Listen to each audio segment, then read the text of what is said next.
Won't it be Ryan the Great? And today we are talking the NFL draft, guys. My official 2024 NFL first round mock draft. So yeah, I'm just going to be going over every single pick with my analysis on that. So we're just going to get right into it. But before we get right into it, guys, make sure you guys subscribe with the post notifications on. Go subscribe to my Barley the Great blogs. Make sure you guys subscribe to my second channel at Ryan the Card Great. Make sure you guys go find me on X at the RTG. Make sure you guys go find me on TikTok at Ryan the Great RTG. Make sure you guys go listen to the latest edition of the CR7 podcast. And make sure you guys go find me on Twitch at Ryan the Great Podcast. Without further ado, ladies and gentlemen, so in the video, let's roll that intro.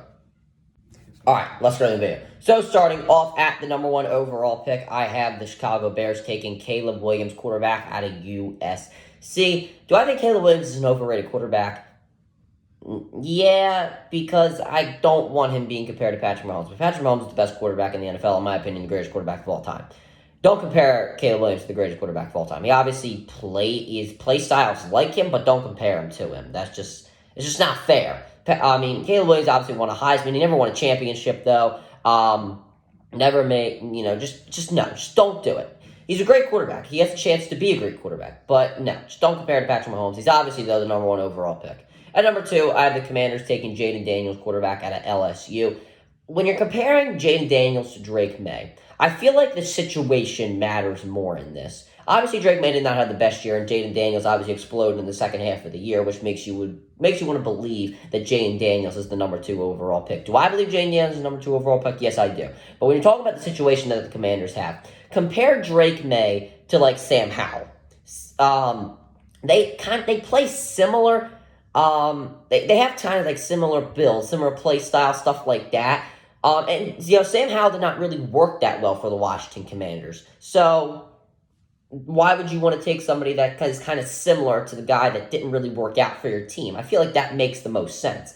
If it makes the most sense to not take somebody like that. So Jaden Daniels, obviously very mobile, get out of the pocket, throw on the run. Can take it himself and run. Something that you need in the NFL. Guys like Lamar Jackson, Josh Allen can do that, and they've made some pretty deep playoff runs. So I think the number 2 overall pick is Jaden Daniels to the Washington Commanders. At number 3, I have Drake May being taken to the New England Patriots. Listen, to the Patriots, should the Patriots really take a quarterback? I don't know. I feel like a receiver will be the better option here. But I feel like if you take Drake May, you do have Jacoby Brissett to maybe play the entire year or the majority of the year, then try and get Drake May in there when your team really doesn't have much to play for and let him play through his mistakes. I feel like that would be the better option. It's tough. It's really tough. I think receiver could be the better option, but you just don't know what quarterback is going to emerge next season, so you might as well secure your quarterback now. So yeah, I'll take Drake May at number 3 overall to the New England Patriots.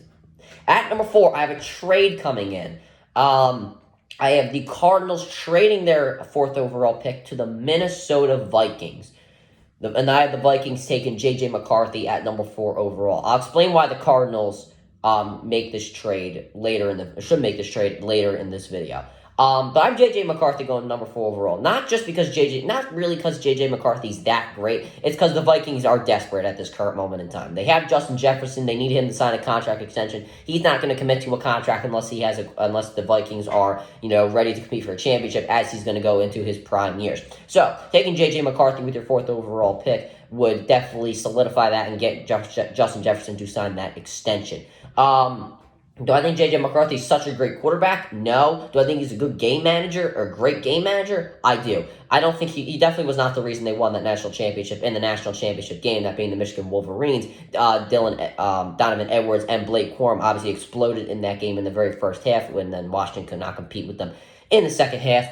So yeah, I think J.J. McCarthy is a great game manager, but hey, being a game manager is not the worst thing in the world. You call Jalen Hurts, Brock Purdy, guys like that, game managers, they're going to Super Bowls and all this other stuff. I don't think game managers being called a game manager is the worst thing in the universe, so it is what it is. I'll take J.J. McCarthy, though, with the 4th overall pick. At number 5, I have the Chargers taking Marvin Harrison Jr., wide receiver out of Ohio State University. Listen, if Harrison is taken by the Cardinals and they elect to stay at the number 4 overall pick, Then you could go offensive lineman. You could take Joe Alt here, but really you don't have that good of a receiver room. You have Palmer, you have Quentin Johnson. Those are your two best receivers. Quentin Johnson had a very underwhelming rookie season. Palmer, while a half-decent receiver, not a number 2 receiver on a championship contending team. What do you call it? You have Justin Herbert under an extension, so you might as well try and get him a pass catcher. The best pass catcher in this draft, Marvin Harrison Jr. Yeah, I think that he should be taken number 5 overall. I think he's the best receiver in this draft when you're talking about route running, when you're talking about the ability to get open, when you're talking about hands, when you're talking about 50-50 balls. I like Marvin Harrison Jr. here. At number 6, I have the Giants taking Malik Neighbors, wide receiver out of LSU. Listen, I know some people were saying Malik Neighbors should be taken over Marvin Harrison Jr. I don't believe that. I think anything Malik Neighbors can do, Marvin Harrison can do it better. I think Marvin Harrison's a better route runner. I think he's a better catcher. I think you could say Neighbors is a better route runner when it comes to going deep. But I think Harrison is, almost just as good as that when it comes, almost just as good as him when it comes to that sort of stuff. So yeah, I think Harrison should be taken with the number 5 overall pick, but the Giants definitely need a receiver. Do I think they should draft a quarterback? Absolutely not, because all the best quarterbacks are taken right now. I think you should stick with Daniel Jones for a year, maybe try and get a top 5 pick or next season, or top 3 pick next season. Try and go with the best quarterback available and rebuild for the future. If you just got Brian Burns on your defensive end, your defensive team starting to slowly come together. Now, if you can start rebuilding that offense, particularly pretty much everything on the offensive line, receiver, and running back. If you can do that, then you'll have a half-decently successful team in a few years. I think Malik Neighbors is the good way to start. At number 7, Joe Alt, offensive tackle out of Notre Dame to the Tennessee Titans. Listen, the Titans are going all in on Will Levis, and why not? He had a great end to his rookie season. The Mayo Man, nobody wanted him in the second, in the first round. He fell all the way to the second round, which was very, very surprising. The Titans, maybe could have gotten the steal of the draft if he turns out to be a really good quarterback. But Joe Alt, one of the best pass and run blockers in the entire offensive line class. This is a very, very deep offensive line class, and the fact that Joe Alt is the best offensive lineman out of this class really says a lot of how great he really is. He's very good on the second level, something I, as an Eagles fan, personally love because obviously Jason Kelce did that very well. He blocks very, very well when it comes to extra men on the rush, which I definitely think is going to be good. Now that that sort of pass rush is really making its way into one of the ways defensive coordinators sends their blitz. So I think Joe Alt is the perfect fit for the Tennessee Titans at number 7 overall. At number 8 overall, I have the Falcons taking Dallas Turner, defensive end and outside linebacker out of Alabama. Listen, I think Lot 2 would have been the number 8 overall pick if he hadn't had that neck injury just a couple of years ago.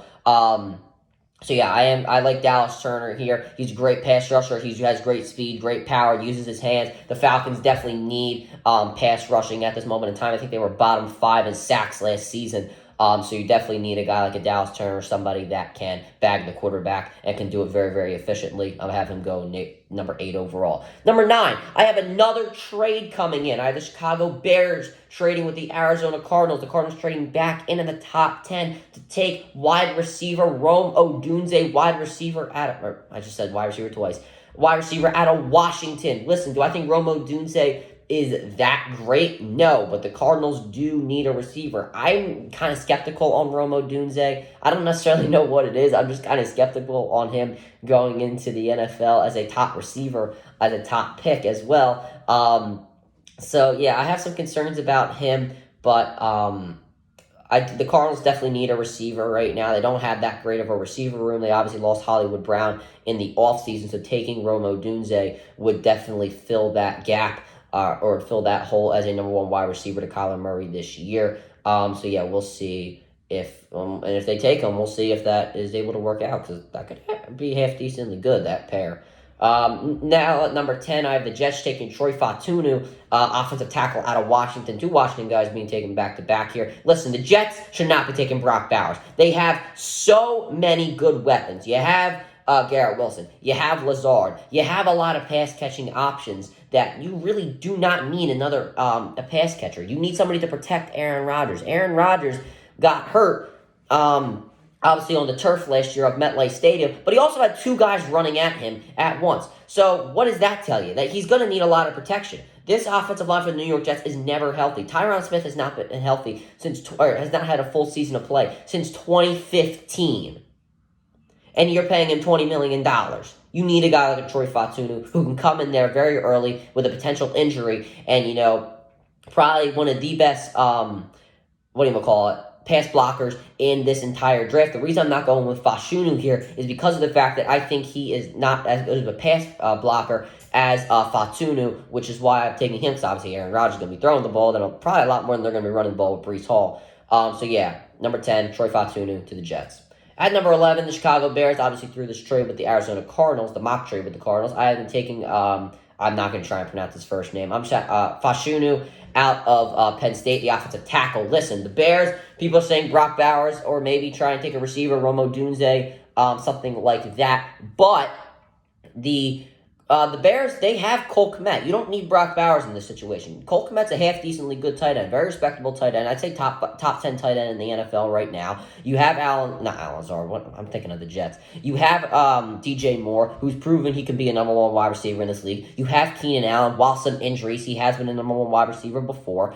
And you have some half-decently good weapons here at the point where you don't really need another pass catcher for Caleb Williams. You want to get him as many pass catchers as possible, yes, but development comes through playing through your mistakes. And I think helping him, you're getting him some pressure, getting him some protection would definitely help him play through those mistakes a bit better.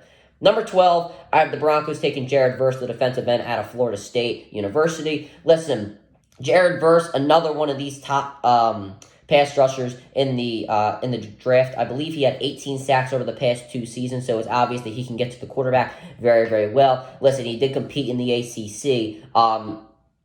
Once again, not a lot of competition out there, which is kind of one criticism I do have for Drake May. Not a lot of competition in these past couple of years for the ACC. But I am looking at Jared Verse right now. He's able to get off the edge very, very well. He obviously has a lot of speed in him, and speed rushers have been working out very, very well these past couple of seasons. If you look at a guy like a Hassan Reddick, a guy who uses his speed more than his power, you're looking at Jared Verse, kind of compare him to that.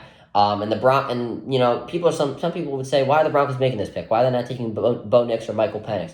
Because once again, you're going to take a quarterback and throw him into a situation that is absolutely terrible, and you're just going to ruin his career. Have we not learned from Bryce Young? Have we not learned from Zach Wilson that when you throw these quarterbacks into terrible situations, they're not going to produce well, and they never will end up producing well? So why would you take a quarterback now and you're just going to end up ruining him and just have to repeat this cycle? Let's try and rebuild your defense first. Let's try and rebuild your offense first. Let's try and rebuild your offensive line, running back, receiver. Let's try and get some weapons there first before we go get a quarterback. Let's take Jared Verse, number 12 overall. Now, this is a bit different here. Number 13, the Las Vegas Raiders. I haven't taken Michael Penix Jr., quarterback out of Washington.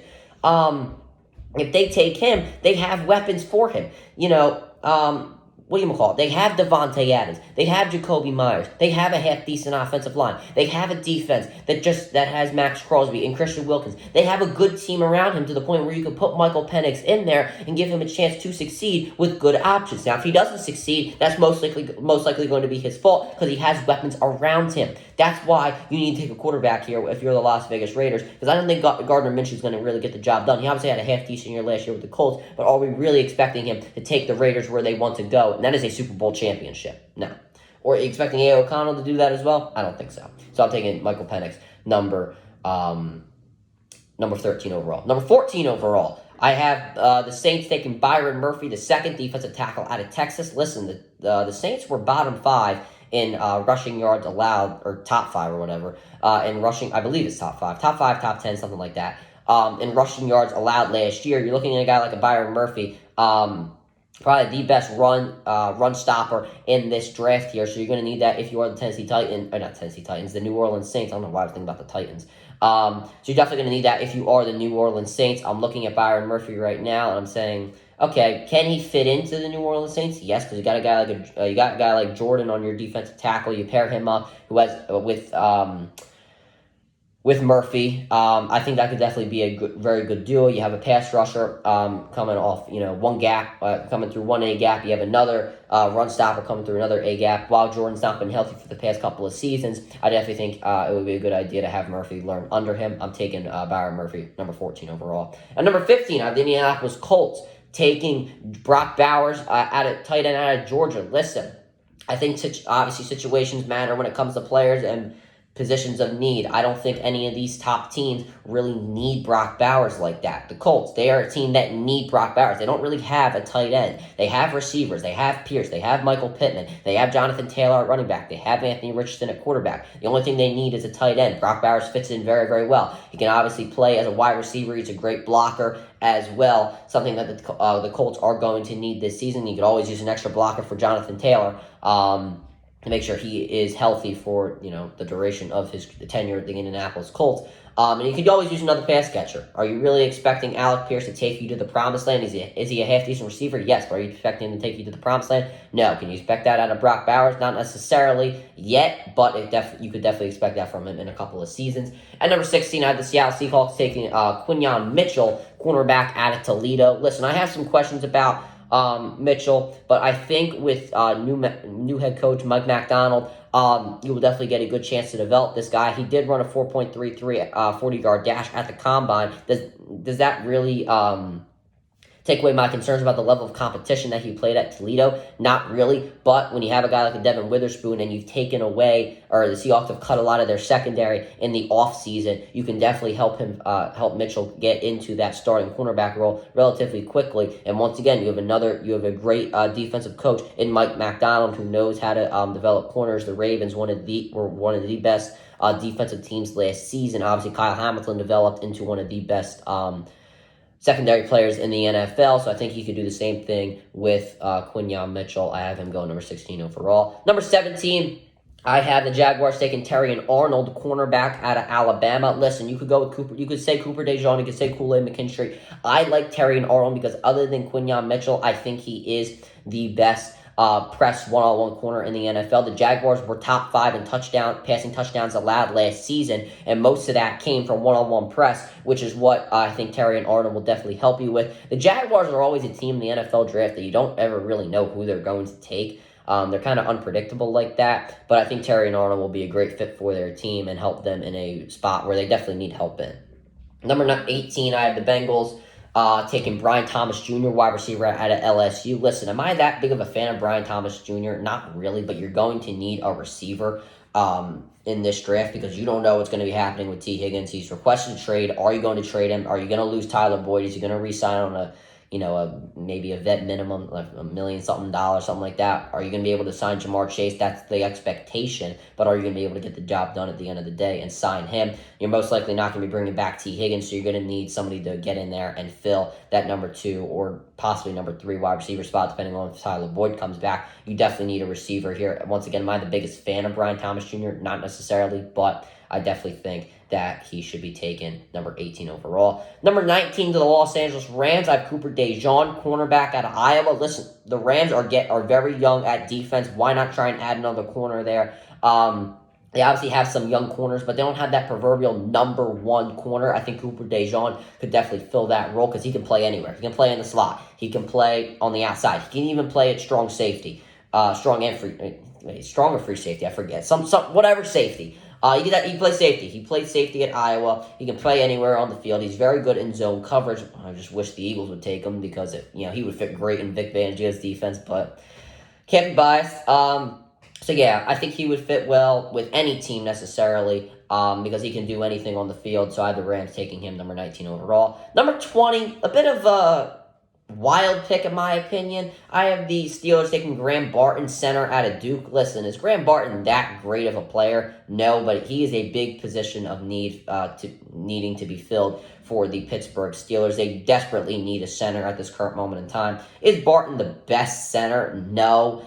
Is he the best offensive lineman in this class? No, but do the Steelers need it? Absolutely. So I'm gonna have them taking him number 20 overall. Number 21 overall, the Dolphins. I have them taking Latu, offensive outside linebacker / defensive end out of UCLA. Listen, I have him with his neck problems being a reason he is not being taken number 8 overall to the Atlanta Falcons. But we're talking about a team like the Miami Dolphins that are questionable when it comes to their linebackers' health next season. A guy like Jalen Phillips, Bradley Chubb, are they going to come into the season healthy? Most likely not. So, you saw how all these linebackers for the Dolphins succeeded last year. I could see Latu coming in and being an impact player here, a potential defensive rookie of the year if used right. You're obviously losing Vic Fangio, and he obviously uses linebackers very, very well, but you kind of take that sort of similar game plan that he used. I think you could use Latu very, very well. He plays in coverage very well as well. He's a great hand.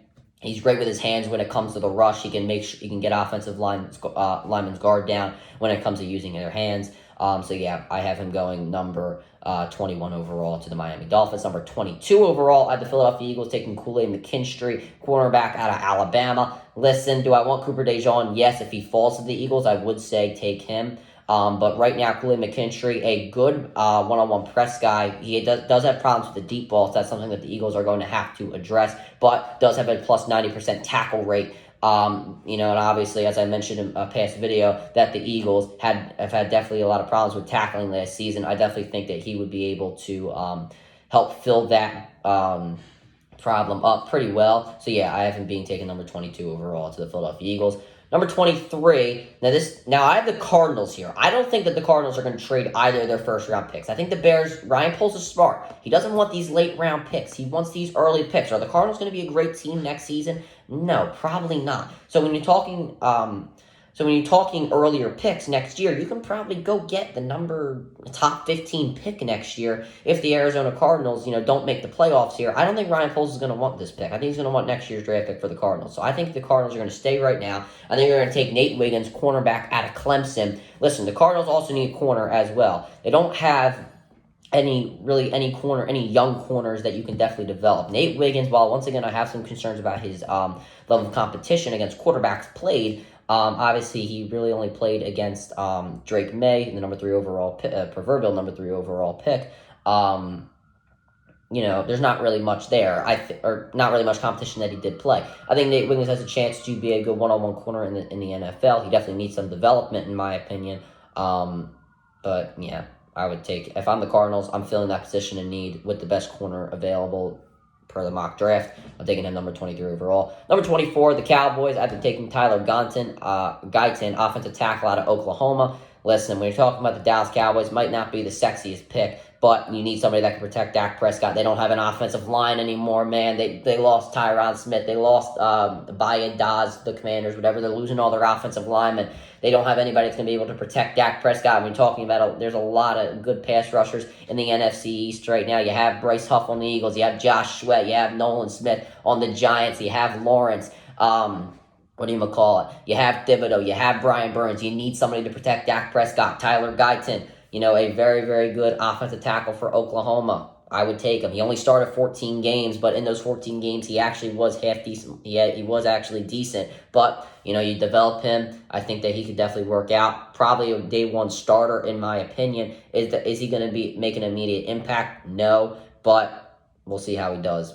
At number 25, I have a trade here. So I have the Packers trading with the Buffalo Bills. And I think the Bills definitely need to trade up. They definitely need to go get a wide receiver. So I've been taking Odani Mitchell, the wide receiver out of Texas. Listen, if I'm the Bills, I would for sure want to get one of these top receivers like Marvin Harrison Jr. or Malik Neighbors, but that's just not going to be the case. Odani Mitchell, one of the fastest receivers in this draft. Also, Xavier Worthy's there as well. I think he ran a 4.34, 4.34 in the draft. He can play the deep ball well, which goes well with somebody like a Josh Allen, who has one of the best arms in the NFL. So yeah, the Bills need a receiver. I think Odani Mitchell fits perfectly in the way that Josh Allen plays the game. At number 26, I have the Tampa Bay Buccaneers taking Chop Robinson, defensive end out of Penn State. Listen, when you're talking about the Buccaneers, I understand you might want offensive tackle here, but I feel like you need a pass rusher. Like, you don't have a really that good of a pass rusher. Baker Mayfield, played pretty well with the offensive line he had last year, And, it's pretty much coming back the same, minus Ryan Jensen, but he was always injured, so it didn't really matter that much. You're going back with pretty much the same offensive line. So, there's a reason to take an offensive lineman, but I feel like you go get Chop Robinson, a guy that really has the potential to develop into a very good pass rusher in this league. Something that the Tampa Bay Buccaneers need right now. I would take him. Number 26 overall, number 27 overall, the Cardinals have their pick here. Well, another pick right here. I have the Cardinals taking Jerzon Newton, defensive tackle out of Illinois. Once again, the Cardinals, one team in the NFL, again, that did not have the best run defense. So I think, with Byron Murphy off the board early to the Saints, I think that, you want to get one of the best run stoppers in this draft. And once again, a team that did not play that great against the run last year, you get Jerzon Newton in there. I think he could help out. Is he going to make an immediate impact? Most likely not, but someone you can develop for the future. Anyway, the Packers, number 28 overall. I have been taking Amaris Mims, offensive tackle out of Georgia. Listen, I keep saying listen after every pick. I don't know why. But if you really want to take a receiver, at this point, be my guest. You have a bunch of receivers. You don't have a number one wide receiver, but you have a bunch of young brash receivers like Christian Watson, like Daubs, guys like that. I'm probably missing a few. But you don't really need a receiver anymore. Like, Jordan Love made it to the NFC divisional round and possibly could have made it to the NFC championship game with what he had. If you get an offensive lineman, you already lost Bakhtiari in the offseason, so you might as well fill that gap here. This guy, Mims, what is he, like, I think he's like 6'8", 370, something like that. Let me look this up real quick here. Mims, 6'8", 340, man. I mean, this guy's really good. Like, this guy's like massive, dude. I understand he only started in 8 games, but when he's in there, he is dominant. Like, he is a great pass blocker. Are you going to be able to get around him because of his more of his size? Yeah, but this guy's a dominant pass blocker, and he plays right tackle too. So it's not like the guy's coming around on Jordan Love's blind side. He can easily get out of the pocket when guys get around him. But yeah, I'm taking Mims right now with this 28 overall pick. At number 29, the Detroit Lions, I'm taking Darius Robinson. He can play defensive end and defensive tackle, and he's coming out of Missouri. When you're talking about the Lions here, they don't really, other than Hutchinson and Houston, you don't really have somebody that can, you don't really have like that defensive tackle and defensive end. You don't have the guy that can play both, which is what the Lions need right now. Something that can help them fill out their roster. Houston, not always the healthiest man in the world, so you might need somebody to flip-flop from, from defensive end and defensive tackle. So I think taking, what's his face? Oh my goodness. I think taking Robinson would probably be be half decent. I think putting him at defensive tackle would work out well because I don't think he didn't really have the best combine. So I think defensive tackle would work out well. He's a good pass rusher, something that the Lions definitely need. I would like a little bit more of run defense. I feel like the Lions could definitely use that because you do have pass rushers already, but you could always use another one. I have him going number 29 overall to the Detroit Lions. Number 30 overall to the Baltimore Ravens, Ennis Rankstraw Jr., the corner out of Missouri. Listen, if you're the Ravens, you definitely need a corner, but he's not the best corner available. You could go receiver because you're losing Odell Beckham Jr. It's a tough pick. It really is a tough pick. Corner is probably your biggest position in need to fill. Is Rankstraw the greatest corner? Is he going to turn into an all-pro corner? No, but at the number 30th overall pick, I mean, you might as well just take a chance on him. You could go Lastier out of Georgia. He's a good press corner, but I mean, this guy can run routes with the receivers. This Rankstraw, I remember something about his tape. I know he runs well with the receivers, so it is what it is. He reads their routes well, so it is what it is. Number 31 overall, the 49ers. I've been taking J.C. Latham, offensive tackle out of Alabama. When you talk about the 49ers right now, You realize that, okay, Trent Williams, not always the healthiest guy in the world. Their offensive line does seem to get injured a lot. You might as well have somebody in there that you can develop into a half-decent player. And, maybe replace him with Trent Williams in a few years. Replace him with some guy that you could lose, because the 49ers are going to have to start paying some guys. You might have to lose some of your offensive line. So you get a guy in there that you've already developed for 1 or 2 years on a rookie scale contract. Get him in there. Play pretty well. You got 1 or 2 years of production. And then you give him a contract. It works out well. Number 31, offensive tackle.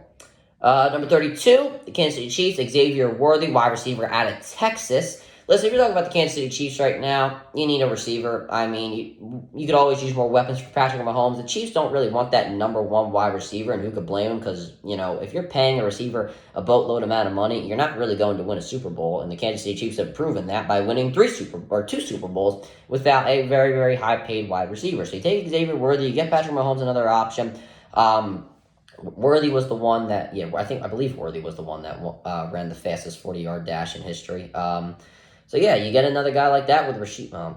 If Rashee Rice does play, he obviously has some. We won the 40-yard dash, the fastest 40-yard dash ever, 4.21. If Rashee Rice does play, he could, they could be one of the fastest duos in the NFL. So that's my number. That's my mock draft, guys. A lot of things could happen. A lot of things could not happen. It's a smoke screen season. The media's getting reporting things to, teams are obviously seeing them.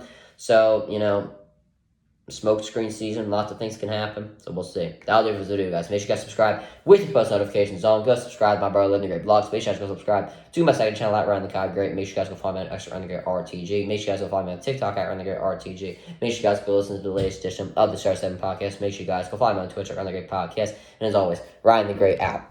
Peace.